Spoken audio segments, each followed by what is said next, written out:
Great to be with Angela and Emmanuel. We just spent from Washington perspective, morning together.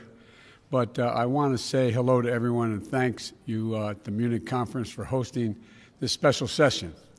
For decades, as you pointed out, I participated in the Munich Security Conference as a U.S. Senator, joining my colleagues on both sides of the aisle to affirm the importance of the Transatlantic Partnership.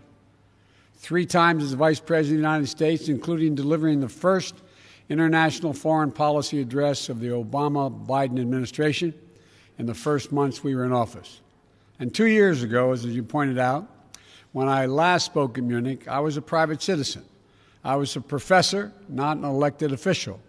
But I said at that time, we will be back. And I'm a man of my word. America is back. I speak to you today as President of the United States at the very start of my administration, and I'm sending a clear message to the world. America is back. The Transatlantic Alliance is back. And we are not looking backward. We are looking forward together. It comes down to this. The Transatlantic Alliance is a strong foundation, the strong foundation on which our collective security and our shared prosperity are built. The partnership between Europe and the United States, in my view, is and must remain the cornerstone of all that we hope to accomplish in the 21st century, just as we did in the 20th century. The challenges we face today are different. We're at an inflection point. When I spoke to you as a senator and even as vice president, the global dynamics have shifted. New crises demand our attention. We cannot focus only on the competition among countries that threaten to divide the world, or only on global challenges that threaten to sink us all together if we fail to cooperate. We must do both, working in lockstep with our allies and partners. So let me erase any lingering doubt. The United States will work closely with our European Union partners and the capitals across the continent, from Rome to Riga, to meet the range of shared challenges we face.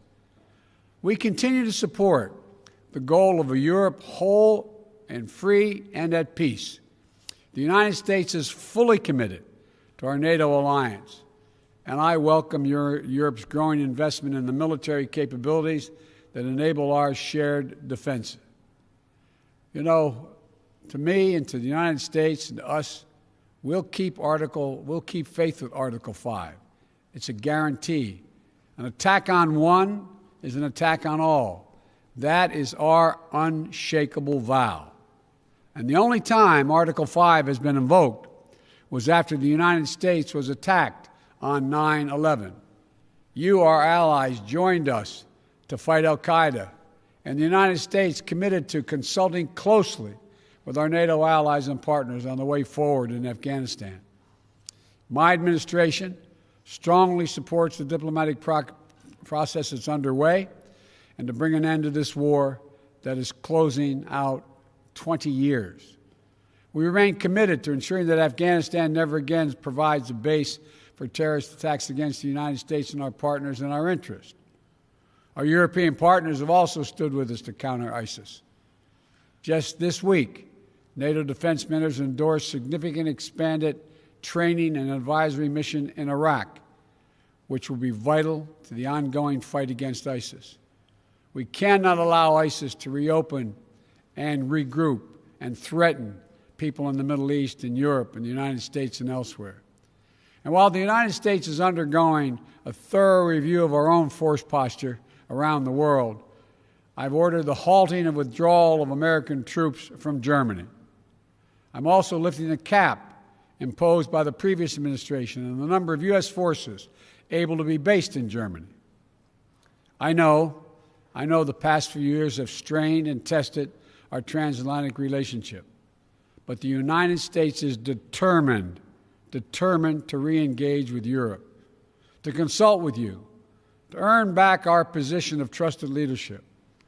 Earlier today, as was referenced, I participated in the first meeting of the G7 leaders, where I spoke about the dire need to coordinate multilateral action to address COVID-19, the global economic crisis, and the accelerating climate crisis, and so much else. Achieving these goals is going to depend on a core strategic proposition, and that is the United States must renew America's enduring advantages so that we can meet today's challenges from a position of strength. That means building back better our economic foundations, reclaiming our place in international institutions, lifting up our values at home, and speaking out to defend them around the world. Modernizing our military capabilities while leading with diplomacy. Revitalizing America's network of alliances and partnerships that have made the world safer for all people. You know, I hope our fellow democracies are going to join us in this vital work. Our partnerships have endured and grown through the years because they are rooted in the richness of our shared democratic values. They're not transactional. They're not extractive. They're built on a vision of a future where every voice matters, where the rights of all are protected and the rule of law is upheld. None of this has fully succeeded in this. None of us has fully succeeded in this division. We continue to work toward it. And in so many places, including in Europe and the United States, democratic progress is under assault.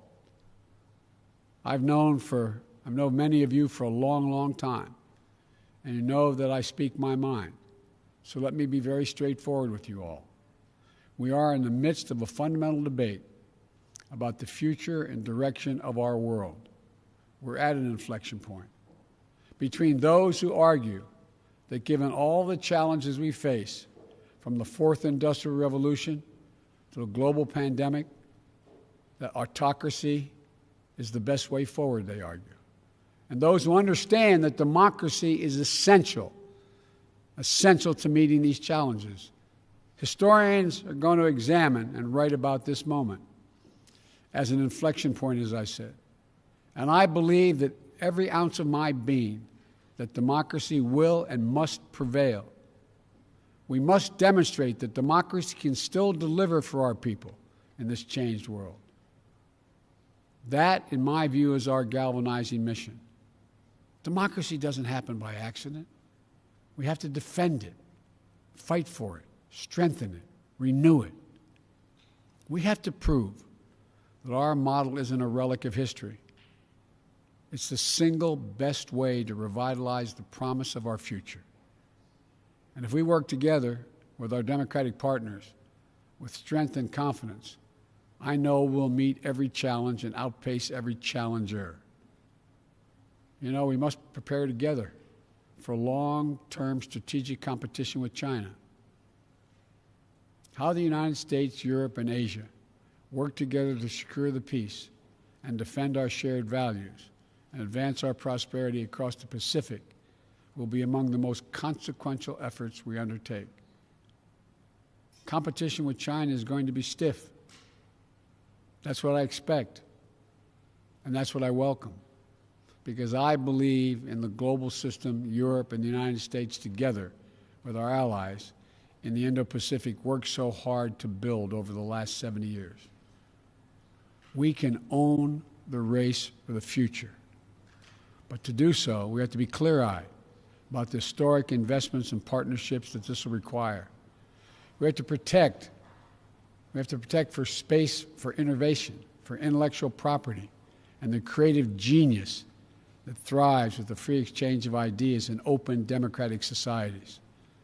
We have to ensure that the benefits of growth are shared broadly and equitably, not just by a few. We have to push back against the Chinese government's economic abuses and coercion that undercut the foundations of the international economic system. Everyone must play by the same rules.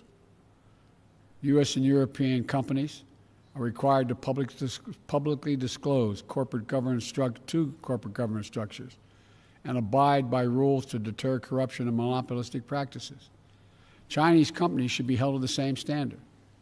We must shape the rules that will govern the advance of technology and the norms of behavior in cyberspace, artificial intelligence, biotechnology, so that they are used to lift people up not used to pin them down. We must stand up for the democratic values that make it possible for us to accomplish any of this, pushing back against those who would monopolize and normalize repression. You know, this is also how we're going to be able to meet the threat from Russia. The Kremlin attacks our democracies and weaponizes corruption to try to undermine our system of governance. Russian leaders want people to think that our system is more corrupt or as corrupt as theirs. But the world knows that isn't true, including Russia's own citizens. Putin seeks to weaken the European project and our NATO alliance. He wants to undermine the transatlantic unity and our resolve, because it's so much easier for the Kremlin to bully and threaten individual states than it is to negotiate with a strong and closely united transatlantic community. That's why standing up for the sovereignty and territorial integrity of Ukraine remains a vital concern for Europe and the United States. That's why addressing Russian recklessness and hacking into computer networks in the United States and across Europe and the world has become critical to protecting our collective security. The challenges with Russia may be different than the ones with China, but they're just as real. It is not about pitting East against West. It's not about we want a conflict. We want a future where all nations are able to freely determine their own path without a threat of violence or coercion. We cannot and must not return to the reflective opposition and rigid blocks of the Cold War. Competition must not lock out cooperation on issues that affect us all. For example, we must cooperate if we're going to defeat COVID-19 everywhere. My first presidential national security memorandum focused on surging health and humanitarian responses to defeat COVID-19 and to better prevent and prepare for the next pandemic. Today, I'm announcing that the United States is making a $2 billion pledge to COVAX with the promise of an additional $2 billion to urge others to step up as well. Yet even as we fight to get out of the teeth of this pandemic, the resurgence of Ebola in Africa is a stark reminder that we must simultaneously work to finally finance health security, strengthen global health systems, and create early warning systems to prevent, detect, and respond to future biological threats, because they will keep coming. We have to work together to strengthen and reform the World Health Organization. We need a UN system focused on biological threats that can move quickly to trigger action. Similarly, we can no longer delay or do the bare minimum to address climate change. This is a global existential crisis, and we'll all suffer the consequences if we fail. We have to rapidly accelerate our commitments to aggressively curb our emissions and to hold one another accountable for meeting our goals and increasing our ambitions. That's why, as President, I immediately rejoined the Paris Agreement. And as of today, the United States is officially, once again, a party to the Paris Agreement, which we helped put together.